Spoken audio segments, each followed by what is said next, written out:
I worked on a kiwifruit orchard in Te Puke for a well-established zestberry organic grower. And then my second practical, I worked at an agri-tech company as well, based in Tauranga, so something a bit different. So that was really cool to see how their technology products they make help improve growing systems and agriculture and horticulture. So my last internship, I was working up in Auckland for Fisherman Parker, and that was a really cool experience working with lots of obviously home appliances and robotics and motors and things like that. My first practical work, if you have come off a farm or if you have had a gap year working on a farm, you can also use that as your first summer work. So I worked on a dairy goat farm for a whole year, so that was extremely beneficial also going into the degree.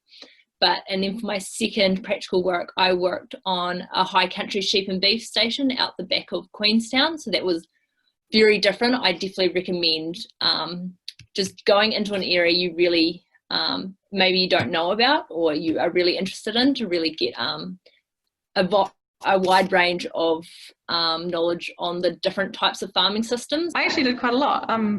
We went on numerous field trips. We got out probably the most out of all the classmates that I knew of studying other things. Botanical gardens, behind the scenes at the museum, 3-day bird trip down in Miranda looking at shorebirds. Climbed up Mount Taranaki to sample vegetation in the pouring rain for a few days as well. Pretty much everything in between. Lakes, rivers, rowing around. Pretty much every second week. It was brilliant. A lot of the genetics work is lab-based, so our trips are to and from the lab. But if you enjoy it, it's an amazing experience.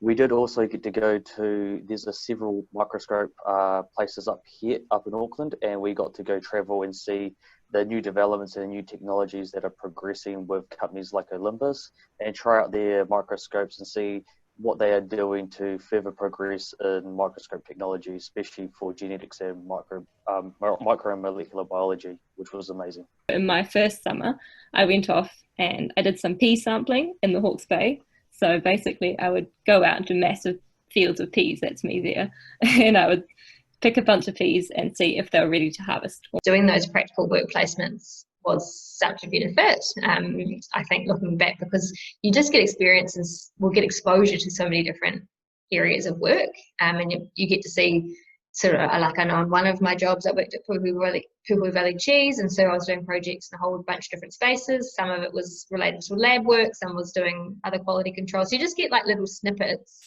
of all these different jobs, so you can see what you do like and what you don't like. And as part of my role at Massey University, I also oversee work integrated learning for our students. So they have to complete 2 sets of 300 hours in construction industry. We are, I think, very well settled in terms of our relationships with the industry. I think we are at 100% in terms of students getting placement in industry, and we're organizing that for our students. We mostly encourage students to go out and look for the jobs on their own, but as soon as they start to struggle, we step in and we create that bridge for them to find jobs and opportunities in the industry.